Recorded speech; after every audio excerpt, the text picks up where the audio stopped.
Hey guys, and welcome back to another episode of Pickles and Vodka, the unfiltered mental health podcast dedicated to talking about the things no one wants to talk about in real life.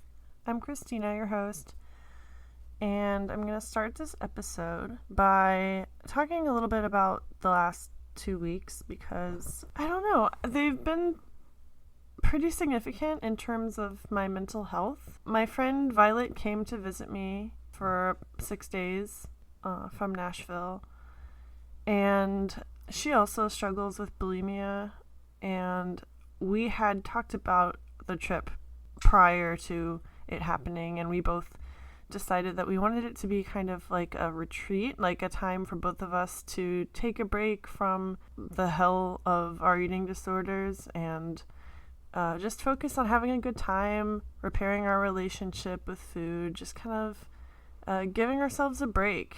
And it was really good, really healing. We walked a lot.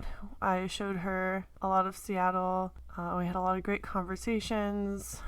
And we ate a lot of challenge foods, which, for those who don't know, it's basically what it sounds like. It's a food that, as an eating disordered individual, you have forbidden, or it carries with it scary connotations, like carbs, sugar, like stuff like that.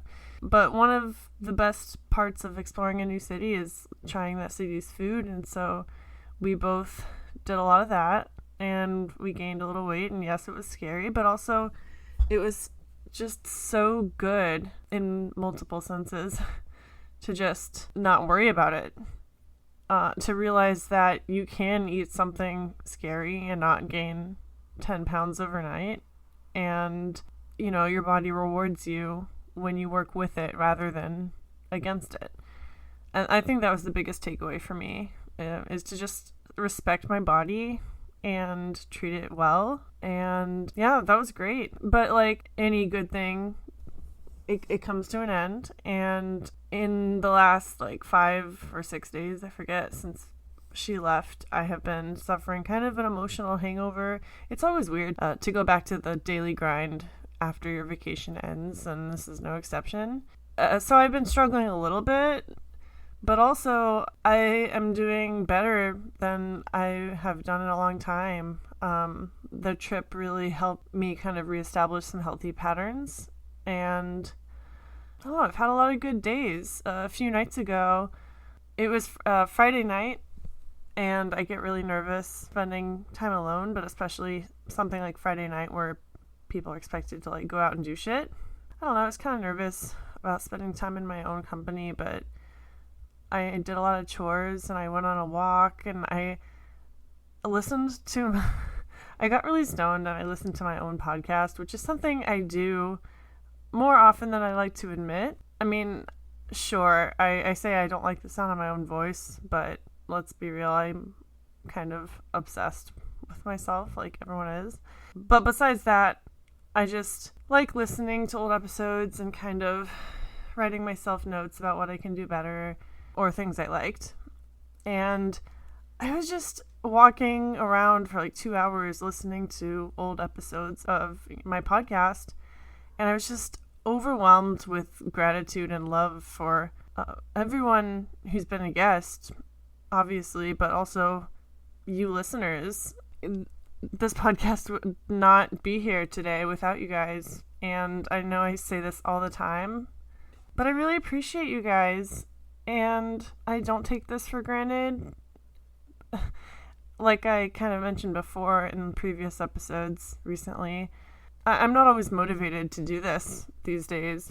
I'm stretched pretty thin compared to before COVID. I don't have as much mental bandwidth, and some days it's tempting to just kind of throw away this project, to just not care anymore. But I could never do that. This is just so important to me, and it's been a really important part of my life. It's been a staple in my life, for almost 2 years now, and I've gone through a lot of shit while also recording this podcast, and I think it's really cool to have this as sort of like an audio diary of where I was at in certain points of my life. So I love you guys. I really do. And I'm not going to gush anymore. I'm going to jump into the episode with my friend Cody. I met him on Reddit about a year and a half ago. We talk about his social anxiety, getting bullied as a kid, all the things that he does to escape. We talk about gaming and weed and music, mostly. What else do you need, really? Yeah, it's a great episode. I really hope you guys enjoy it. As I'm recording this, it's September 28th officially, and I'm kind of having to come to terms with the fact that this is the last week of September and we'll be rolling into October pretty soon.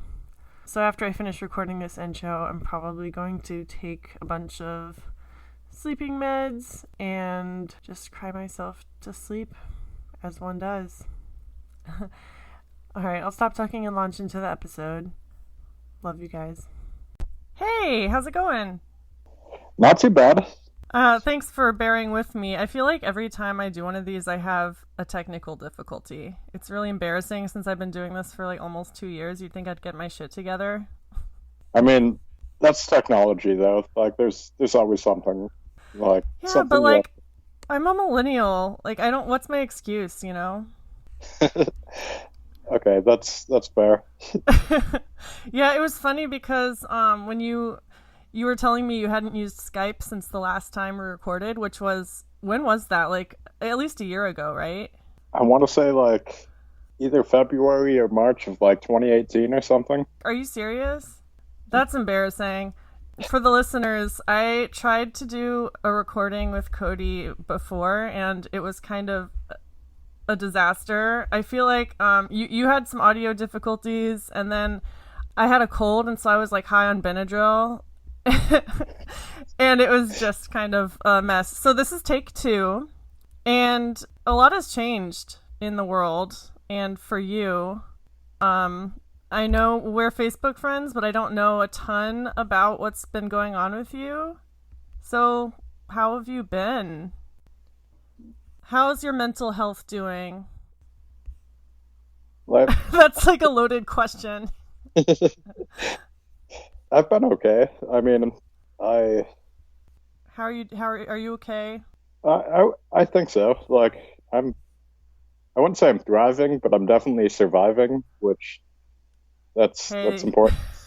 I want to know like a single person that's truly thriving right now, you know? Honestly, I don't think I know a single person that is. Like, I know people that are, like, doing okay. They're, like, whatever, doing well, but I don't think Yeah. anybody's really, like, thriving or, you know. If they were, then there would be a problem. So we met on Reddit like 2 years ago ish. Do you want to tell the listeners what your name is, how old you are, where you live, that sort of thing? Yeah, for sure. So my name's Cody Anderson. I currently live in Vancouver, Washington, right across the border from Portland, Oregon. I'm 28 years old, which seems a little bit scary to me, Right? but I turned 28 in July, and it's like you're almost 30, but not quite. Like, you still have enough time left that you're not quite freaking out just yet, but you're starting to get the existential dread, like, creep in. yeah, the existential dreads. It's been there for a few years now, but, like, now it's starting to definitely rear its ugly head. Uh, I guess. So, what is your deal with mental health? Do you want to talk about that a little bit? Oh yeah, for sure. So I definitely have a few things that are more prevalent than others, I guess I could say. I would say the biggest issue I have with my own mental health is probably anxiety at this point in my life. How long have you been dealing with that? I feel like, honestly, most of my adult life, I guess I didn't really realize that it was anxiety when I was younger, but I would say probably like half my life or so. Have you been diagnosed with it, or have you Oh yeah. sought treatment? Yeah, I've seen psychologists and psychiatrists, and I definitely have social anxiety. Like, that's I'm sorry, always what kind of anxiety? social. social anxiety. Social anxiety, yeah, for sure. Also, when I asked if you were diagnosed with it, I didn't mean to say that, like, if you weren't diagnosed with it, you weren't valid. I know it kind of sounded like I was like, have you been diagnosed with it? Otherwise, it's not real. That's not how I meant to come across. Oh no, you're totally good. I think there's absolutely a lot of people who deal with anxiety on a regular basis, and they're not diagnosed with it. I heard that the rate of depression diagnoses in our country has risen by like 70% this year. Damn. I mean, I don't have, the resources to back that up. It could be totally false, but I mean, just from what I've seen, it sounds believable. I could absolutely see that. So your anxiety, how does that manifest itself like, in your daily life right now? Well, usually I don't know. I'm just like sort of afraid of the future, or maybe not afraid of the future, but like scared of it in a way. I tend to think of worst case scenarios, and I feel like with everything that we consume, as far as like social media goes, and everything else in our current lives, it almost seems like that's almost kind of forced upon us. Maybe not even forced upon us, but it's a natural reaction to everything that's currently going on. And for people who like have previously, dealt with anxiety or general anxiety, social anxiety, etc., I feel like that sort of the state of the world just like amplifies that. Yeah, I mean, I totally agree with you. Social media is a mixed bag, really, because of course there can be positives. I mean, we met through social media. I know so many people through social media.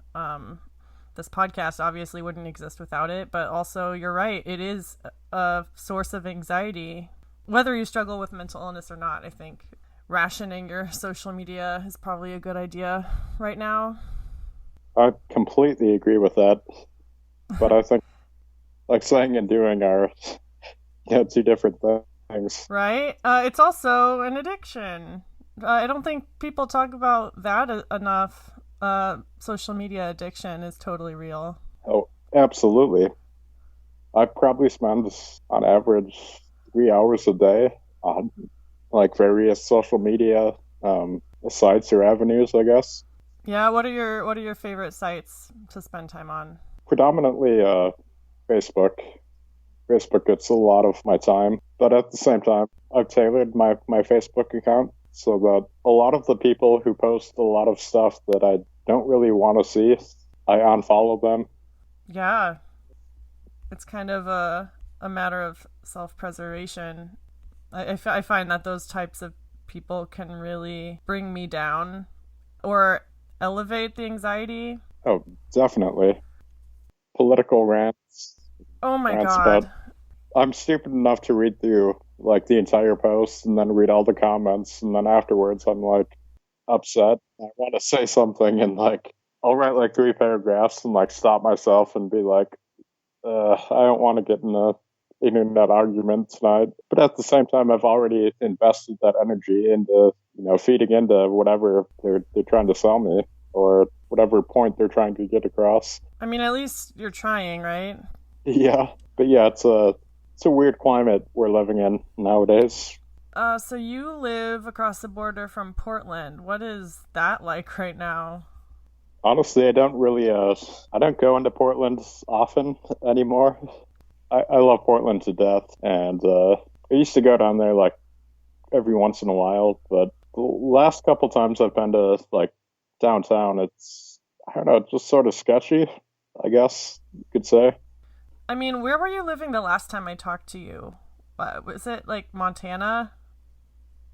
That might be totally wrong. Close. It was Minnesota, but they both start Oh, with an shit. M. It ended in A, so I don't feel as bad now. Where are you from originally? originally I'm from like central Minnesota, super small town. Not a lot going on from the town I'm from. It was maybe like an hour north of St. Paul and Minneapolis. Okay. What's your family like? Uh, my family's pretty great, to be honest. As far as what you could hope for from a family setting. I have two older brothers, one older sister, one younger sister. I think my parents just got done celebrating their like 43rd anniversary together. Oh, nice. Congrats Which, to them. thanks. Yeah, I feel like that's actually a really big accomplishment in the world we live in. Oh, yeah, for sure. So pretty wholesome family, you would say? Yeah, yeah, I'd say so. We all love each other. It's a healthy relationship. It's we all have each other's backs, and we can all talk to each other, and it's not toxic at all. Or I'm kind of blessed in that regard. Yeah, I bet you miss them living all the way out in Washington. Oh, I definitely do. Yeah, I can relate because my family all lives in Virginia, and I'm here in Washington as well. I'm in Seattle, but it's hard living so far away because it's like you can't just hop on a plane or like hop in a car and be there in like 5 hours. You know.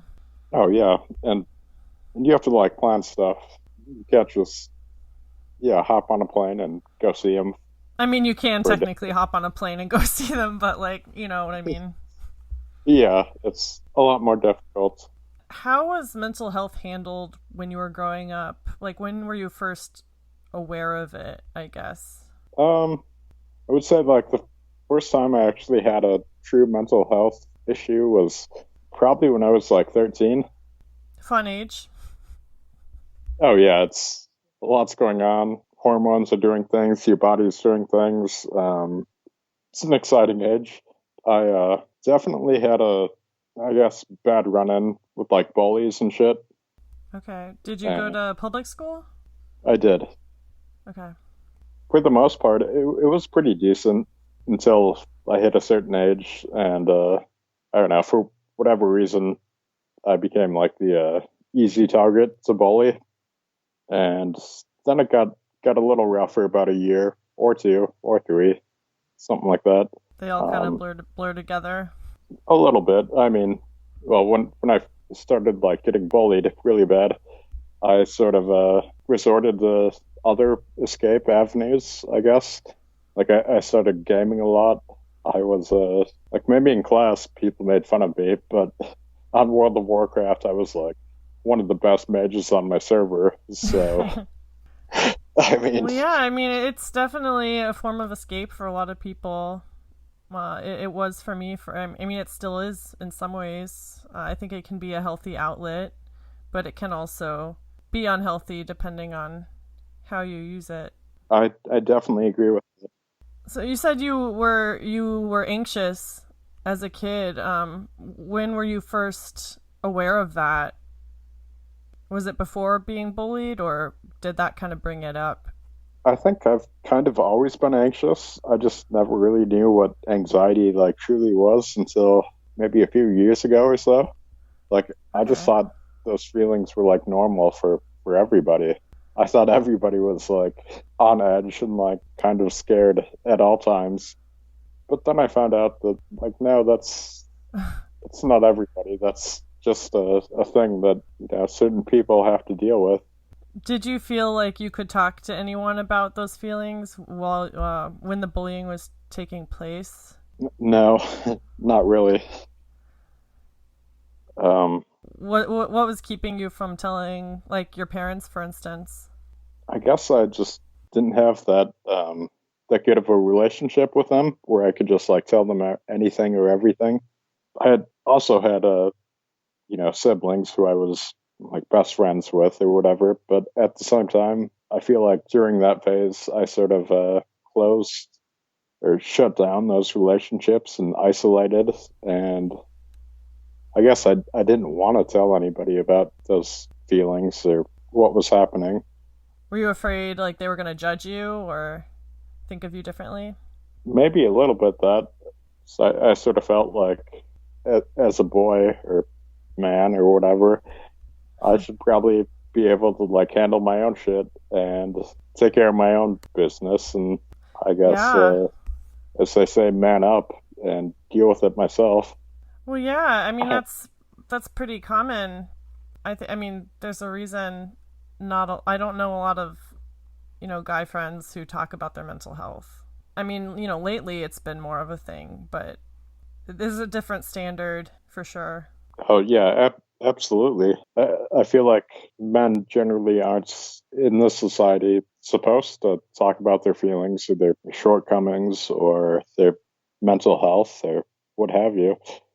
And I think that's definitely caused a lot of problems for a lot of people, you know? Yeah, for sure.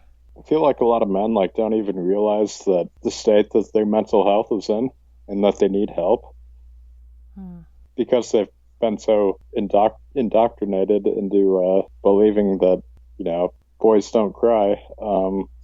Yeah. I think it's a lot of people just shove it down deep. And then once its ugly head actually does rear, a lot of bad things happen. Well, yeah, because you've been holding it down for so long, it just explodes, Yeah, exactly. It makes me wonder, all the violence and crimes that could be avoided if men were made to feel more open about talking about their mental health. I phrased that really weirdly, but you know what I mean? No, I completely agree with what you just said. I would like to see that, change or whatever, but it doesn't seem like our country or school systems or whatever generally have good mental health outlets for men or women for that matter. It's not there. So going back to your school years, did the bullying last all through junior high and high school, or what were those years like for you? I would say there was an incident when I was in 7th grade. I think I was 13 or 14 years old at the time. And it was one day I had enough of it. I couldn't take it anymore. I straight up, I kind of beat the shit out of the main proprietor who bullied me, which I don't feel good about. But I mean, it's in the past. I mean, he wasn't without blame either. Yeah, so basically, they used to call me Flag because they could call me Flag, which they meant as fag, but they could say that in front of teachers. Wow.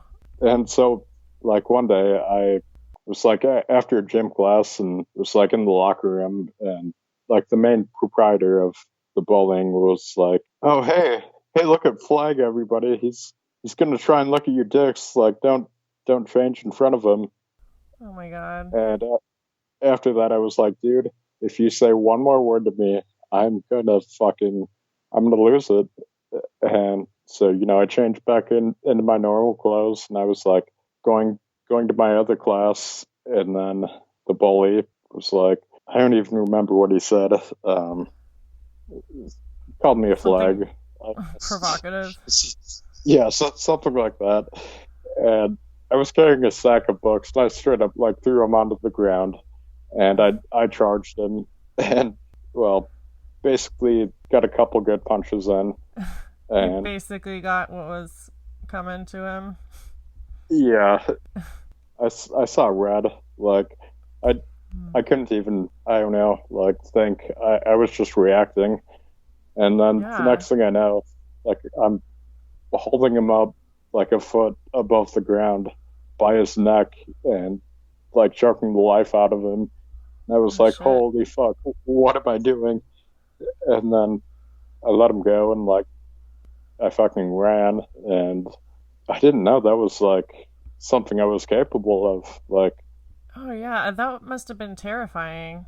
Yeah, it was not something I'm proud of, but at the same time, I feel like that was something that kind of needed to happen. Well, yeah, I was going to ask, you were terrified, sure, but did you feel slightly empowered as well that you finally did something?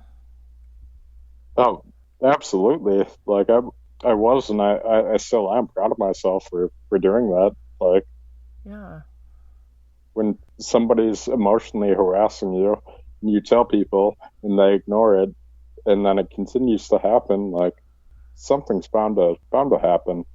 Of course. Yeah, and it goes back to what we were saying about, you know, men or boys not being encouraged to talk about this kind of thing, and then one day an explosion happens. It just seems like a logical course of events to me. I will say I'm happy with like I guess my school counselors because after that event happened, I told them everything that led up to that. They didn't suspend me or like anything like that. Like they just told me if anything like that happened again, like come talk to them, which Wow. is I guess pretty cool. Like, Yeah, that's really cool. That was going to be my next question was how the adults handled it, you know. but I did have to go down to like the school office and explain my story, and then I basically like bawled my eyes out for like 2 hours, and Sounds nice. yeah, Cathartic. it was a good time. And you were what, 14 when that happened or 13? Either like 12 or 13. I Okay. can't remember exactly, but So did that change the way that you went about your life after that? Like how did that affect your emotional well-being? I kind of didn't trust people like at all. I guess I didn't socialize at all either, other than with the friends that I'd previously had before that. But Yeah, I mean it's a small town. And did you pretty much go to school with the same people the whole time? yeah, pretty much. 15 was also a bad year for me. I was a freshman in high school, and because the town I lived in was so small, we combined with another town for high school, and we were the smaller town. So I had a few friends that I knew, but pretty much everybody else, I had no idea who they were or like what they were about or whatever. And I sort of isolated for like an entire year. I'd occasionally talk to like some close friends.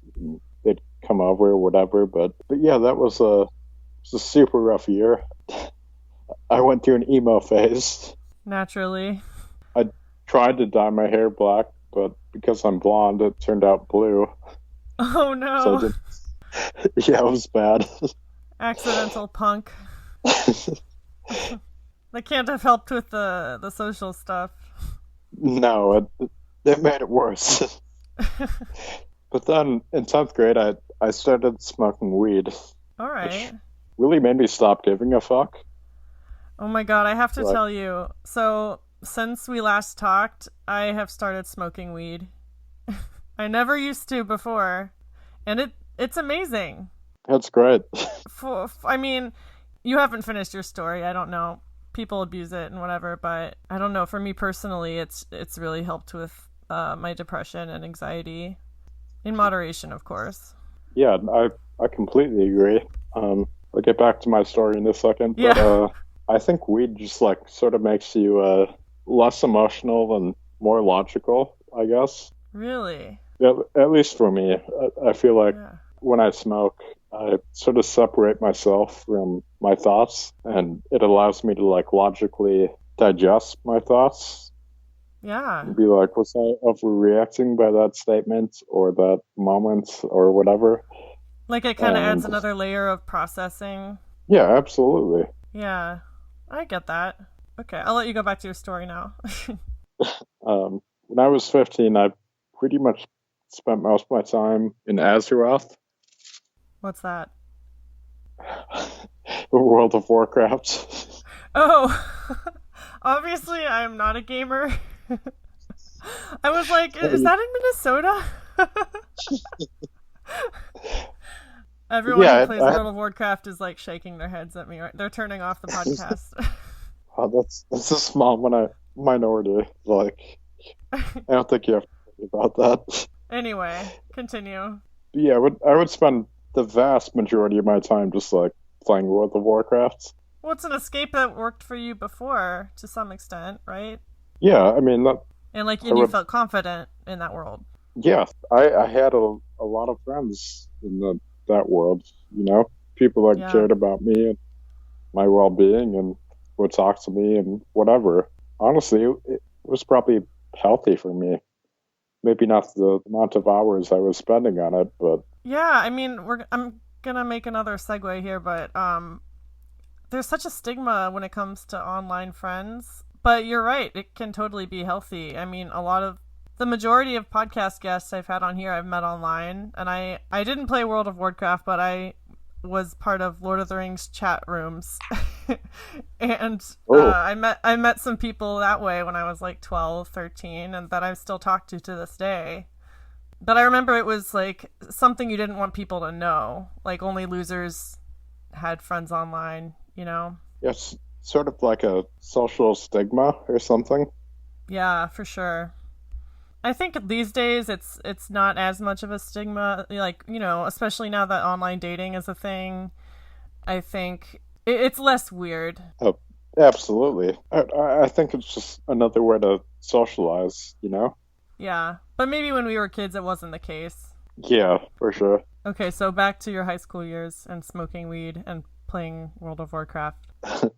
So, towards the end of my sophomore year, I definitely began smoking a lot more weed, and it kind of like gave me some sort of like false confidence that I didn't really give a shit about what people said or thought about me, because most of the people who like said bad things about me, like I didn't really like them anyways, and I thought they were all like just dickbags. And I mean, that doesn't sound like false confidence to me. It sounds like legit confidence, you know, not giving a fuck about what people say, especially if those people have wronged you in the past. I mean, like, why would you say false confidence? I guess the only reason I'd say it like that is because I was using something to give me confidence. And without that, I probably wouldn't have that, you know, willpower or confidence. But at the same time, it did really help me. And I mean, that's what drugs are for, right? I mean, not just recreational drugs, but like antidepressants, you know, those kind of things. Absolutely. Like, I completely agree. When did alcohol enter the picture? Because I know we talked about it last time, and that's how we know each other. We were on an alcohol subreddit back in the good old days. Yep. How did the weed escalate into that, if you don't mind me asking? I guess like the weed sort of just stopped doing it for me. Yeah, like I definitely, I still love weed, and I still smoke weed and stuff. But I guess. I didn't even ask like how you're doing on that front. Like I don't even know what your stance is on substances since I last talked to you. I mean, I love substances. They help me. Yeah. I feel like if I were to see like a psychologist and psychiatrist or whatever, maybe I'd be a little better off, and I would rely less on the alcohol and weed. But I don't have medical insurance, and I can afford that. So yeah, I mean you're self-medicating. Exactly. Yeah, I mean, what other option do you have? It's all about harm reduction, at least I found. Yeah, absolutely. I mean, I don't know how much you want to talk about your substance issues today. I know that I know things about your story from the last time we talked, but the listeners don't. So I kind of want you to like lead the way in terms of what you want to say, what you don't want to say. Oh, that's completely fair. Like I respect that. Thank you. I drink a lot. Like I'm talking like 20 drinks a day. Yeah. Which most people not exactly endorsed by medical professionals. No, not exactly like endorsed by anyone. So was this all tied into the anxiety that you talked about at the beginning of our chat? Yes, like absolutely.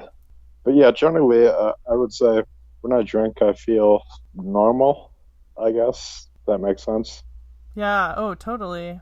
I mean, I get that feeling completely. Which is great, but also can be extremely harmful because you begin to like take it as a crutch. Yeah. And you need more and more of it to feel normal, and your body's like, you know, you build up a tolerance. Yeah, absolutely. And next thing you know, like you have to drink like 3 beers just to like be functional enough to go to work. Yeah, I remember those days very well. It's like the thing that helps make you feel normal is turning into the thing that's killing you and like making you feel worse, but you don't want to like admit it. And oddly, it like still helps in a weird way. I don't know. Like you want to get rid of it, but you don't because it's helping you and making you, I wouldn't Yeah. say succeed, but survive.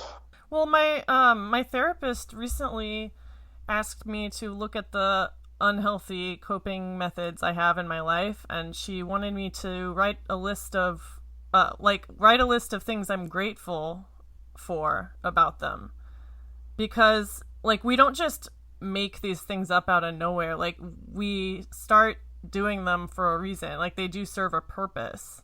Like you don't drink 20 drinks a day for shits and giggles. I mean, maybe you do, but most people don't. Like it helps you for a time.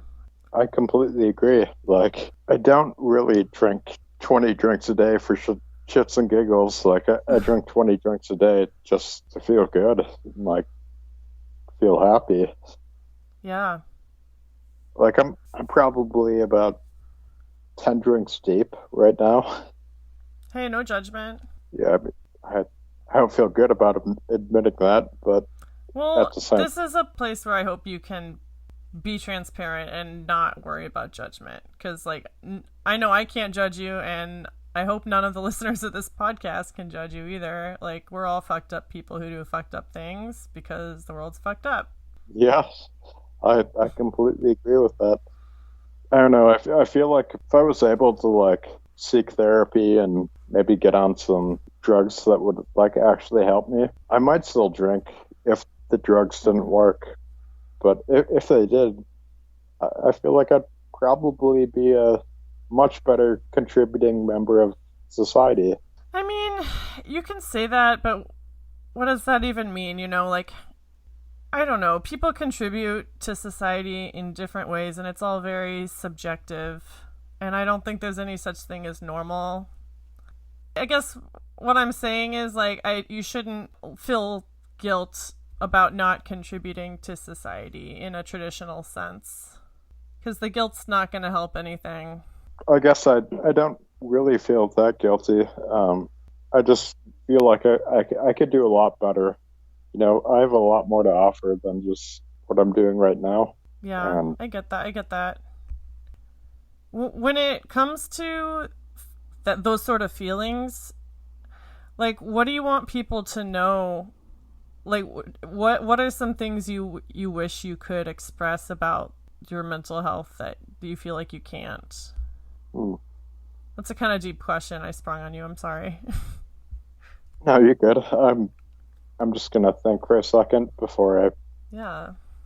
spew out some bullshit. Don't worry, this podcast is like 85% bullshit. I would say, I don't know. It's not easy. Also, I guess I see you as someone who talks about mental health pretty openly. I mean, you just admitted to drinking on this podcast. Like, you're very honest and open. But do you feel like, I mean, you weren't always like that, right? Like, what has helped you over the years be more open about it? I guess I don't really care what people think about me anymore, which might be a massive revelation in my life. But Yeah. I don't know. I mean, I am who I am, and I definitely have my issues, and I have my ways of solving them. You said at the beginning that you're surviving. And I know a lot of that is through substances, like we all survive. I need substances to survive. But like what are some other ways you're surviving right now? Oh, all right. I like how excited you are about that question. So I love music. Like music it's my thing. It's my jam. Probably wouldn't be who I am without it. What instruments do you play? I play guitar and keyboard mainly, or piano, whatever. Nice. Have you always been that way? Like how long have you been into music? I would say I've been into music like my entire life. I've been playing for about 10 years or so, but it's not really my playing that like gets me by. It's just like listening to music. Like I bought a super expensive pair of like earbuds, and I will literally put on an album and sit and look at a painting for 2 hours, and I Oh enjoy yeah. that time. It's, in my opinion, time well spent. I Like, agree. Like getting stoned and like riding the bus and just listening to music is one of my favorite things. yeah, I know that game. It sounds like music has played a huge role in your mental health. Do you want to talk about that a little bit? Oh yeah, definitely. Like how does music help you cope specifically? It's just like it speaks to me. Like whatever situation you're going through in life, good or bad, you might want to kill yourself, you might want to kill somebody, Hmm. but you can find a song that will recreate those exact same feelings for you, and you can listen to it, and you'll just understand that somebody before you has been there and has experienced those same feelings. And Yeah. honestly, I think music is life. Yeah, I just like got chills when you said that because it's so true. Like, I think when we talked last time, you said you grew up religious, but you're no longer religious, right? Yeah, absolutely. Yeah, and I mean, it's the same for me, but sometimes, like, I think humans do have a spiritual side, and having grown up religious, I find it really difficult to access that spiritual side now, but music definitely is the closest I get to feeling spiritual. I don't know if you can relate. I would absolutely say like some of my like highlights of my life have been jamming with like two or three other people, and we all find a groove, and I don't know, play it out. It's like sacred, to use a cheesy word. It is. It's amazing. Like I've been trying to spend more time working on music than well anything else. When I first moved to Washington, I was playing like 2 to 3, maybe 4 hours of guitar a day, Nice. and I just stopped because I was working like 50 to 60 hours a week, and on my time off, I didn't have time or energy to like play. You worked at a restaurant, right? Or you still do? Still do. Yeah, I know that life. It doesn't leave much energy for passion. Yeah, for sure. Recently, I've finally started like trying to get back into like playing guitar and writing lyrics and singing and pursuing my dreams. It's time well spent. For sure. Going back to men and mental health specifically, do you feel like music makes it easier for you to talk about your mental health in a way where you couldn't otherwise as a man? Um, I would say it makes it more well. I just thought of that when you're talking about it, when you were talking about how any feeling you have, someone else has written a song about it. I think it does. Like, I was thinking, oh, yeah, like, people have been singing about this shit for decades. And, like, you can write a song about something that you wouldn't necessarily feel comfortable talking about in a conversation. Yeah, I absolutely agree with that. Sometimes some of my favorite songs have like no lyrics whatsoever, but Hmm. I can like sense the emotion and Totally. passion behind them, and that makes up like a lot of my favorite songs. Like a lot of them have no lyrics whatsoever, but you can just feel what the artist is going through, and you can relate to it, and it's a beautiful thing. I totally agree. I mean, look at, like, classical music, I wish I could name a particular song, but nothing's coming to my head. But like those, those composers were going through some deep shit. It's definitely a great way to express yourself. Like one of the best, I would say. I don't know, that's very subjective. I would say that that's spot on. Whatever medium you kind of have to find a way to express yourself or relate to what is being expressed. As far as classical composers go, I would say Claude Debussy, La Luna. Oh yeah, that song is everywhere, but I still like get chills when I hear those first notes. Oh yes, it's amazing. Like it's transformational. I mean, Wouldn't it be cheesy if I just started like playing that song in the background while we're talking about it, like when I edit this? no, I think I would enjoy that a lot actually. Oh my god, I wonder what the copyright situation is on classical music. Um, I'll keep you guys updated. But anyway, do you kind of wish you had discovered the healing power of music sooner? Like how long do you think you've been using it to treat your mental health, I guess? Um, hmm. Or is it even a conscious decision? Like, I mean, maybe you've just always been drawn to it. I know that's true for a lot of people. I think music is very therapeutic, but not everyone uses it that way consciously.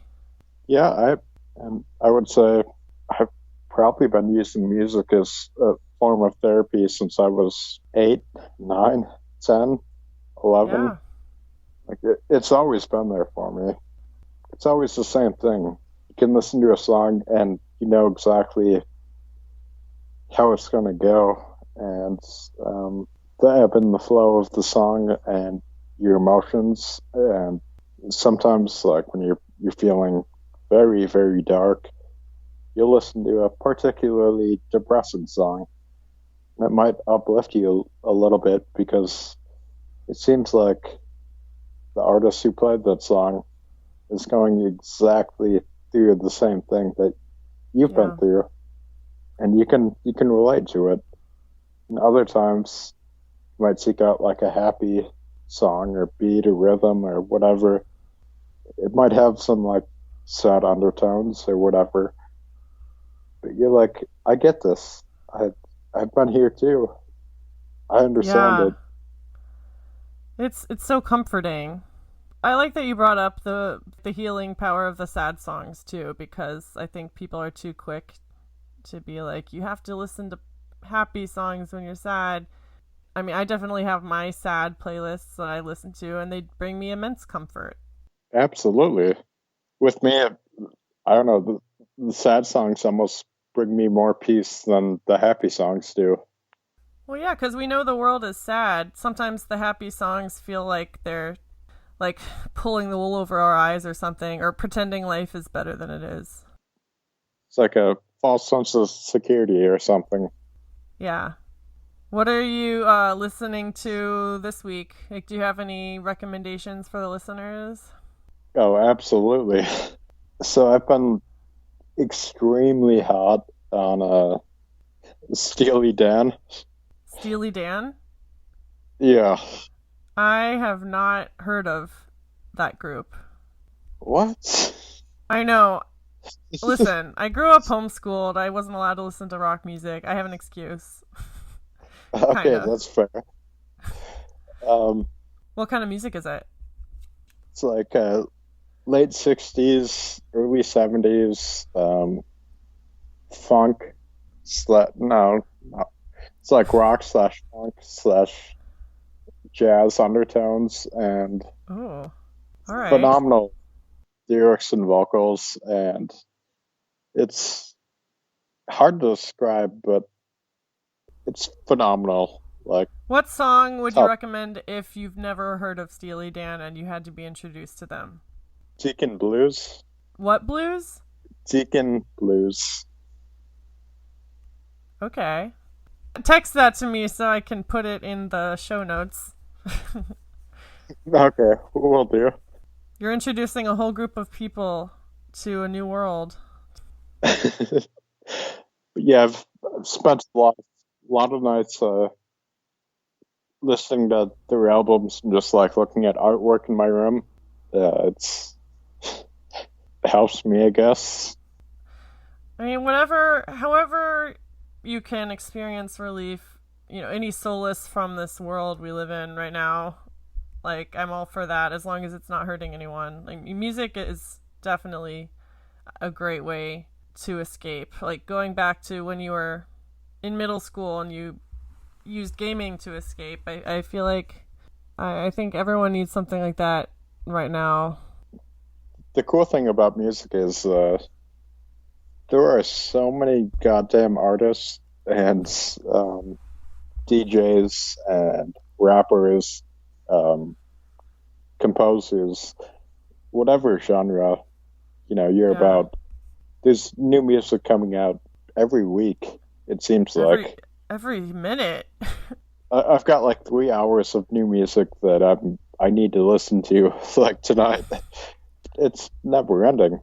Yeah, I mean, it's like there's something for everyone. Like, whatever you're going through, even if you feel like you're the only one, I guarantee you someone has created music about it, Oh, yeah, absolutely. Like, I kind of, every, I guess, yearly ritual where I listen to certain types of music over certain types of the year. Yeah. It's like end of summer, I get really, really into blues, like blues music. And then once fall comes around, I switch completely to folk and I'll listen to a ton of folk music. Yeah. And then winter gets a little weird because it lasts so long. And I kind of You can kind of have several phases within the season. Oh, yeah, for sure. If anyone's who's listening is looking for good folks suggestions, Iron and Wine, Sufjan Stevens, Nick Drake. It's probably one of my favorites. I guess wrapping it up, like, do you have anything else you wanted to say about mental health in particular for anyone who's listening, or like advice you wish you could have given yourself? I'd say it's tough, and some days are definitely tougher than others, but as long as you can like get out of bed, do your morning routine, and whatever that is, taking 3 drinks, and well, that's my routine. But then, like, put on a song that's gonna somewhat get you going, and just start doing something that you need to do. Because when you start doing good things, they tend to roll into you doing more good things. Yeah. And when you lay in your bed and don't do anything, that tends to lead into more laying in your bed and not doing anything.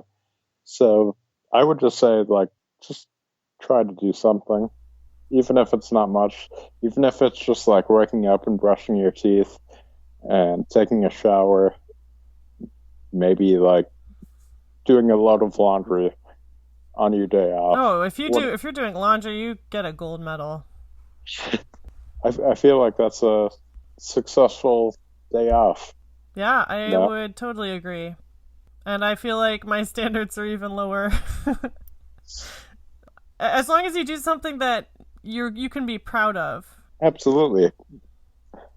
There was a post I saw on Reddit a couple of years ago. It was about having no 0 days. And 0 days are like where you basically lay in bed all day, don't do anything constructive or beneficial towards your life, and then go to bed and wake up the next day. Maybe you have to go to work, whatever. But don't have 0 days. Like, do something. Yeah. Even if it's getting out of bed to like shower and brush your teeth, do that. At least you have some like positive momentum going towards you. Yeah. Would you say that there are negative days where it's like the opposite? No, absolutely. Like a 0 day might be a day where you don't do anything, but then you could have a day where you harmed yourself, and that would be a negative day. And like you were saying earlier, those definitely snowball in either direction. I would say, like, speaking from experience, 0 days like kind of are negative days. Okay, I guess that's Just what I was wondering.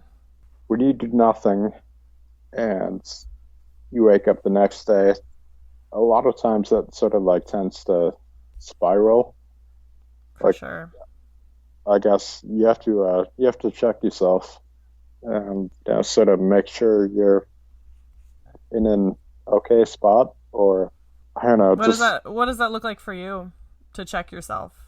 I would say get done with your work before you go to your play.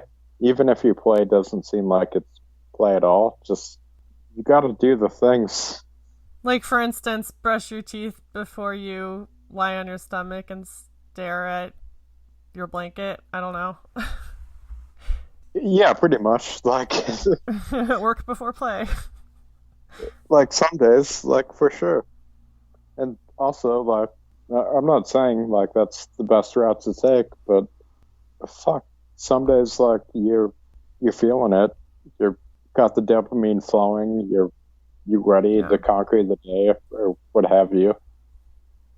Do whatever you need to do to get done on that day, and then reward yourself with like listening to music and staring at an art piece or whatever, hanging out with friends or what have you. Yeah, like we all have our survival methods, and some of them might be quote unquote healthier than others, but I think in the end it's all about how you're surviving. Yeah, I absolutely agree. Well, thank you for doing this and using Skype for the second time in your life. I feel honored. Do you have anything else to add, or are you good? Let me think for a second. So Kurt Vile just released a new EP today, and I'm pretty sure What? with John Prine. I didn't know that. I love Kurt Vile and It's his hair. you and me both. Right? It's like goals. I had his hair for a minute, but I chopped it off. Oh, why would you do such a thing? It was for a mullet. Oh, that's a whole other podcast episode. Maybe next time. Yeah, I saw him live in Austin like 5 years ago, and it was great. I was like in the front row. I'm so jealous. Yeah, do you know the Ravenettes? Yeah. He was playing with the Ravenettes on an outdoor stage. Is he just like playing guitar or something? Well, no. Like they were opening for him.